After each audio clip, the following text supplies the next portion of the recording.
Dans une petite ville isolée nichée entre des collines boisées et une rivière sinueuse, se tenait une maison abandonnée depuis des décennies. Les habitants l'appelaient la maison des ombres à cause des silhouettes mystérieuses qui semblaient se mouvoir derrière ses fenêtres brisées chaque nuit. Les rumeurs allaient bon train, certains parlaient de fantômes, d'autres de malédictions, et quelques-uns mentionnaient des rituels occultes qui avaient mal tourné. La maison, avec ses murs en ruine et son aura sinistre, était devenue un symbole de mystère et de peur pour tous ceux qui osaient s'en approcher. Un groupe de 5 amis, passionnés par le paranormal et désireux de découvrir la vérité, décida de résoudre le mystère une bonne fois pour toutes. Armés de lampes de poche, d'appareils photo et d'une détermination sans faille, ils s'aventurèrent dans le manoir lors d'une soirée d'automne. Dès qu'ils franchirent le seuil, la lourde porte en bois se ferma derrière eux avec fracas, les plongeant dans une obscurité presque totale. Les ombres semblaient prendre vie, glissant le long des murs et disparaissant dans des coins sombres.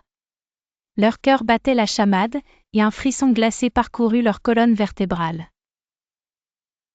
Les amis explorèrent les pièces poussiéreuses, découvrant des meubles anciens couverts de toiles d'araignées et des portraits au regard troublant qui semblaient les suivre. Dans la bibliothèque, ils trouvèrent un journal appartenant à l'ancien propriétaire, qui détaillait des expériences occultes menées dans le manoir. Les pages jaunies révélaient des rituels interdits et des invocations d'esprits, laissant un sentiment de malaise et de danger imminent. Soudain, les lumières commencèrent à scintiller, et des chuchotements remplirent l'air, comme si les murs eux-mêmes murmuraient des secrets oubliés. Les amis réalisèrent qu'ils n'étaient pas seuls et que les ombres étaient plus que de simples figments de leur imagination. Ils essayèrent de fuir, mais les ombres les poursuivaient, les piégeant dans un labyrinthe sans fin de couloirs. L'un des amis, submergé par la panique, trébucha et tomba dans un escalier menant à un sous-sol secret. Les autres le suivirent et découvrirent une pièce remplie de miroirs. Dans chaque reflet, ils virent des figures spectrales les observant, leurs yeux vides accusateurs. Au centre de la pièce, un miroir plus grand semblait être la source des ombres. En le brisant, ils libérèrent les esprits piégés, qui disparurent dans un tourbillon de lumière.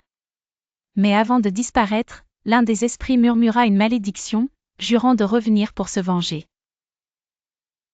Les amis parvinrent à s'échapper du manoir, mais ils savaient que les ombres hantraient leurs souvenirs pour toujours. Leur expérience avait laissé une marque indélébile, et ils ne pouvaient s'empêcher de se demander si la malédiction finirait par se réaliser.